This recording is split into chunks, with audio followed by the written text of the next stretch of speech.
Hello students, welcome to union Pathshala. मैं हितांशी त्रिवेदी, आपकी biology teacher. और आज हम क्लास 9th बायोलॉजी का first chapter the fundamental unit of life start करने जा रहे हैं। तो चलिए देखते हैं सबसे पहले कि चैप्टर का मतलब क्या है। The fundamental unit of life. तो पहला वर्ड है फंडामेंटल। फंडामेंटल क्या हुआ? फंडामेंटल यानी एक बेस। मान लो मैंने आपको कहा कि क्या आप इमेजिन कर सकते हो कोई भी बिल्डिंग, कोई भी रूम बिना बेस के या बिना फ्लोर के? तो आप बोलोगे मैम ऐसा कैसे हो सकता है कि कोई भी बिल्डिंग, कोई भी रूम बिना फ्लोर के या बिना बेस के बना हो? एग्जैक्टली ऐसा नहीं हो सकता है। तो यहीं से हमें क्या पता चलता है कि बेस की क्या इम्पोर्टेंस है। ओके, तो फंडामेंटल क्या हुआ? एक बेस हुआ जिस पर हम कोई चीज़ डेवलप कर सकते हैं, बना सकते हैं। ओके, द नेक्स्ट वर्ड है हमारा यूनिट। यूनिट क्या हुआ? एक बड़ी सी चीज़ का छोटा पार्ट जो कि अपने आप में कंप्लीट होता है। ओके, मान लो मैंने आपको एक फूलों की माला दी और उसमें से एक फूल निकाल लिया। अब ऐसा तो नहीं है कि फूलों की माला में से निकल जाने की वजह से वो फूल जो मैंने निकाल लिया है वो इनकम्प्लीट हो जाएगा। बिल्कुल नहीं, वो अपने स्ट्रक्चर में, अपने शेप में कंप्लीट है और कंप्लीट ही रहेगा, चाहे वो फूलों की माला में हो या ना हो। ओके, तो यूनिट क्या हुआ? एक बड़ी सी चीज़ का छोटा हिस्सा जो कि अपने आप में कंप्लीट होता है। देन थर्ड वर्ड क्या है? लाइफ। लाइफ का मतलब तो आप जानते हो, जीवन। तो the fundamental unit of life का मतलब क्या हुआ? एक ऐसा बेस जो कि अपने आप में कंप्लीट होता है और जिस पर लाइफ डेवलप होती है। ओके,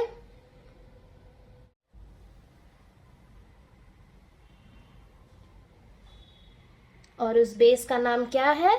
उस बेस का नाम है सेल। सेल एक ऐसी चीज़, एक ऐसा स्ट्रक्चर जो कि अपने आप में कंप्लीट है और जिससे इस दुनिया में हर एक लिविंग ऑर्गेनिज्म बना हुआ है, चाहे वो बैक्टीरिया हो, चाहे वो ह्यूमंस हो। यानी कि छोटा से छोटा ऑर्गेनिज्म और बड़ा से बड़ा लिविंग ऑर्गेनिज्म सब सेल से ही बने हुए हैं। ये बेसिक यूनिट है लाइफ का। ओके, तो इस चैप्टर में हमें क्या क्या पढ़ना है? सेल की डेफिनेशन, देन डिस्कवरी किसने की, कैसे की, सेल थ्योरी क्या है, किसने दी। ओके, उसके बाद हम पढ़ेंगे सेल के पार्ट्स के बारे में, यानी एक सेल किन किन चीज़ों से मिलकर बना होता है। तो जिसमें हम पढ़ेंगे सेल मेम्ब्रेन के बारे में, न्यूक्लियस के बारे में, साइटोप्लाज्म और सेल वॉल के बारे में। ओके, देन हम पढ़ेंगे सेल ऑर्गेनल्स के बारे में। सेल ऑर्गेनल्स, ऑर्गेनल्स मतलब स्मॉल स्ट्रक्चर्स। ओके, ऑर्गेनल्स मतलब क्या हुआ? Small structures. जैसे हमारे बॉडी में बहुत सारे ऑर्गन्स हैं अलग अलग काम करने के लिए। लंग्स है रेस्पिरेशन यानी सांस लेने के लिए, हार्ट है ब्लड पंप करने के लिए, ओके, खाना पचाने के लिए स्टमक है, इंटेस्टाइन है ना। वैसे ही सेल में भी छोटे छोटे स्ट्रक्चर्स होते हैं। या मान लो एक सेल को बॉडी मान लो, तो उसमें जो स्ट्रक्चर्स हो गए वो उसके ऑर्गन्स हो गए। क्यों? ताकि वो सेल जो है वो पूरी तरह से फंक्शन कर सके। ओके, इसीलिए सेल में छोटे छोटे ऑर्गेनल्स होते हैं। तो इस चैप्टर में हमें कौन कौन से ऑर्गेनल्स के बारे में पढ़ना है? Endoplasmic reticulum, Golgi apparatus, lysosomes, mitochondria, plastids और वैक्यूल्स। ओके, और हमारा लास्ट टॉपिक रहेगा सेल डिवीजन। सेल डिवीजन क्या है, कितने टाइप का है, क्यों होता है सेल डिवीजन। ओके,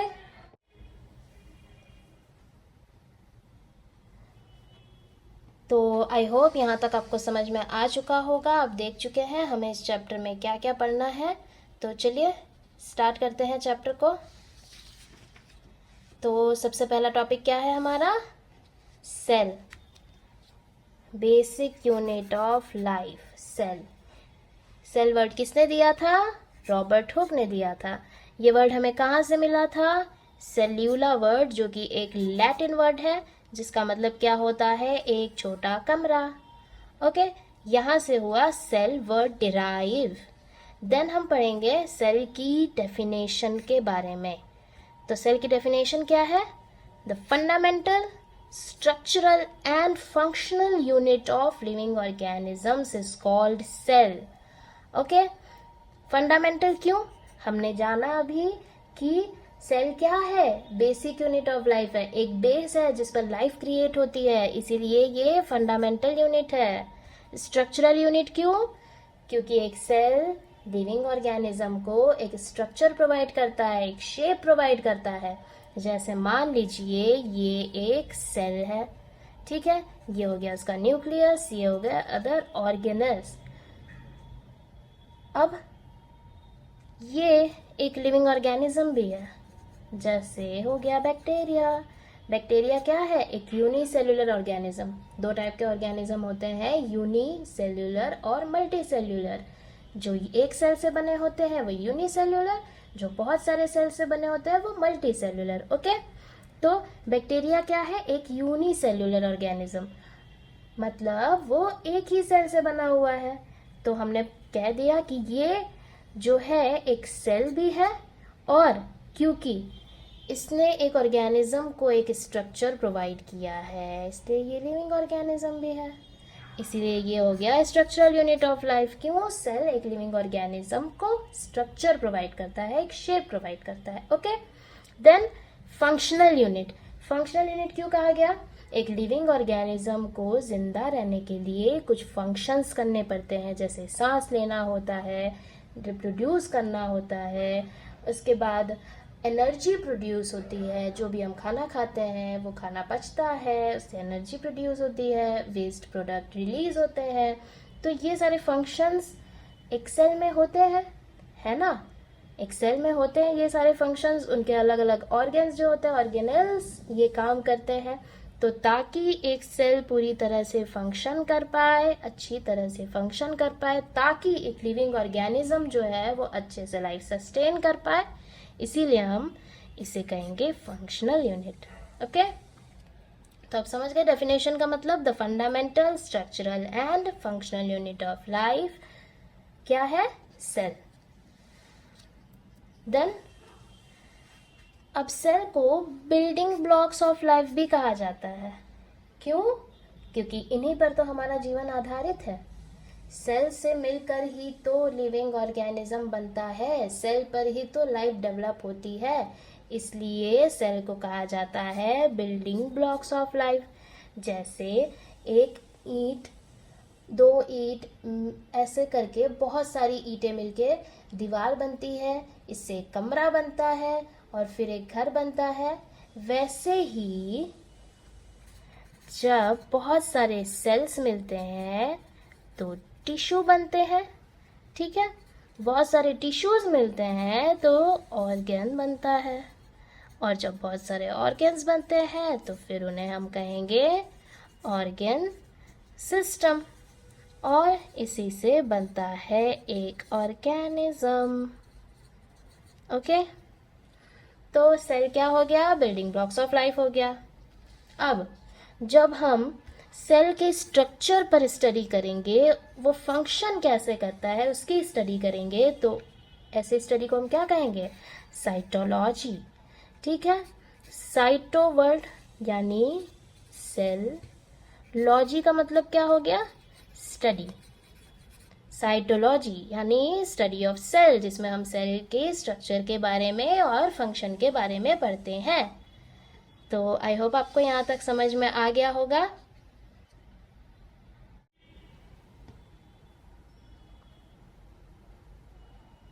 ओके, अब आगे बढ़ते हैं।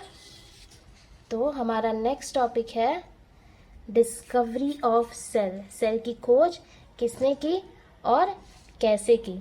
तो सेल की खोज सबसे पहले किसने की थी? रॉबर्ट हुक ने की थी। कब की थी? 1665 में की थी।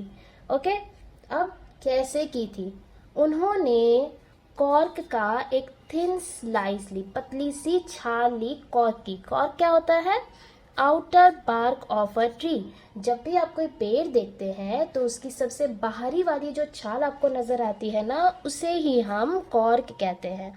ओके, तो रॉबर्ट हुक ने कॉर्क की पतली स्लाइस ली। ये जो कॉर्क था ये किस ट्री का था? ये ओक नाम के ट्री का था। ओके, जिसका साइंटिफिक नेम है क्वार्कस सुबर।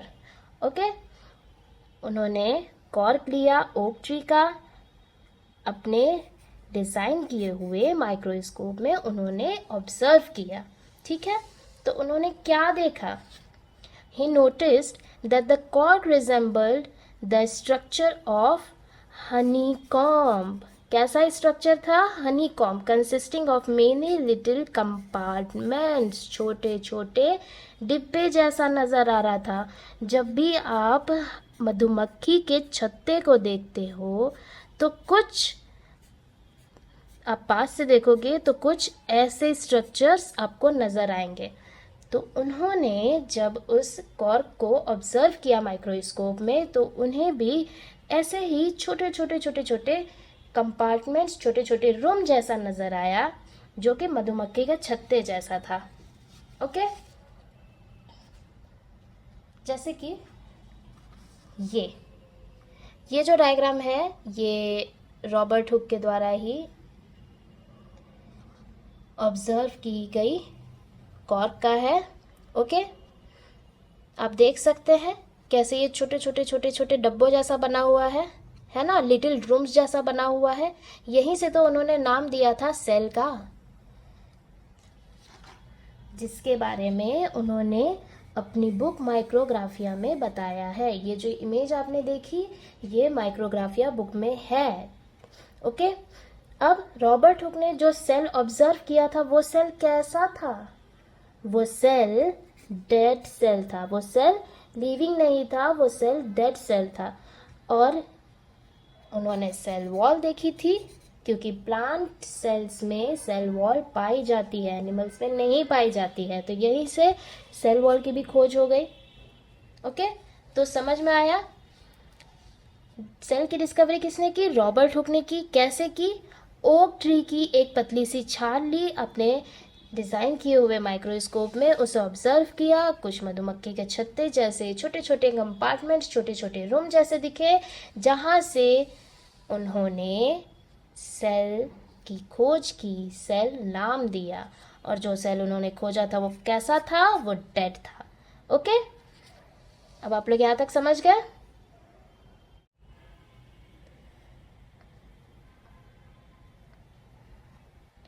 तो आगे बढ़ते हैं।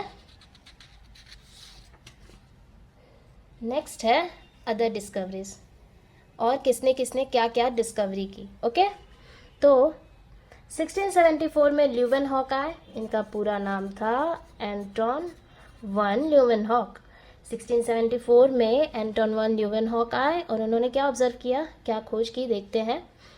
ल्यूवेनहॉक ने माइक्रोस्कोप में rain water, pond water, well water और माउथ का सलाइवा, ये सारे सैंपल्स लिए और माइक्रोस्कोप में उन्होंने उसे देखना चाहा कि क्या है, इसके अंदर क्या पाया जाता है। ओके, तो उन्होंने क्या ऑब्जर्व किया? कुछ टाइनी क्रीचर्स मूव करते नज़र आए। ओके, छोटे छोटे जीव मूवमेंट करते हुए उन्हें नज़र आए, जिसका नाम उन्होंने क्या दिया? एनिमल्क्यूल्स। ओके, और ये कैसे थे? ये लिविंग सेल्स थे। कैसे सेल्स थे? ये लिविंग सेल्स थे। एनिमल्क्यूल्स का मतलब क्या होता है? Tiny creatures. तो एंटन वन ल्यूवेनहॉक ने 1674 में लिविंग सेल्स की खोज की। रॉबर्ट हुक ने जिस सेल की खोज की थी वो कैसा था? डेड। ओके, ये डिफरेंस आप याद रखिएगा। फिर ल्यूवेनहॉक ने आगे प्रोटोजोन्स के बारे में भी बताया, बैक्टीरिया के बारे में बताया, रेड ब्लड सेल्स और ह्यूमन स्पर्म सेल्स के बारे में भी बताया। ओके, उसके बाद आते हैं 1831 में रॉबर्ट ब्राउन। 1831 में रॉबर्ट ब्राउन ने न्यूक्लियस की डिस्कवरी की। कैसे? ऑर्किड रूट से।